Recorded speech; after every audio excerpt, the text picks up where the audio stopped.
Gembira walaupun tak tahu bahasa Inggeris tapi hati ni macam faham je. Memang betul. Memang Bakis cepatlah ni. Anak.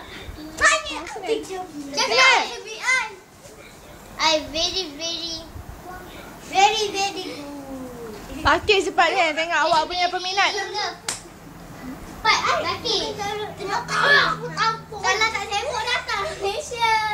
Nak jumpa kita orang. Tahu boleh jumpa Bakis. Bakis nak jumpa. Bakis nak jumpa Uncle Yogi nak? No. Ha?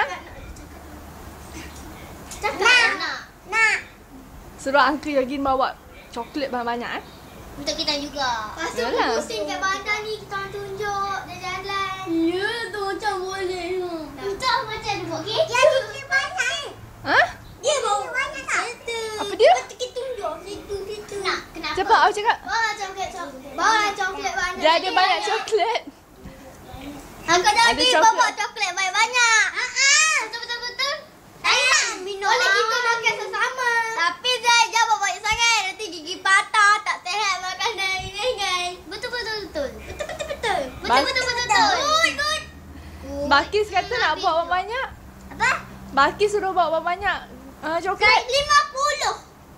Lebih daripada 50. Nak 1 juta. Betul. Korang ni jangan tamak. Nanti tak habis apa nak habiskan. Lah. Habis 2 habis 3 habis 4 habis 5. 10. Sudah muak. 10 bawa. Bawalah macam Bawalah makanan halal daripada Korea. Kita nak rasa. Ataupun bawa cincin ke. Ha?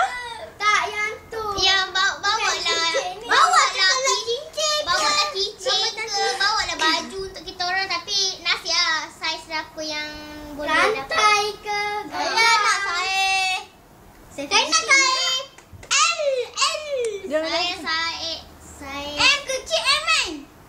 M. Saya S. Ni saya dia ni. S dah aku. Nak S saya dia. Ada. Sekejap lah. Mana dia? 34. Weh aku.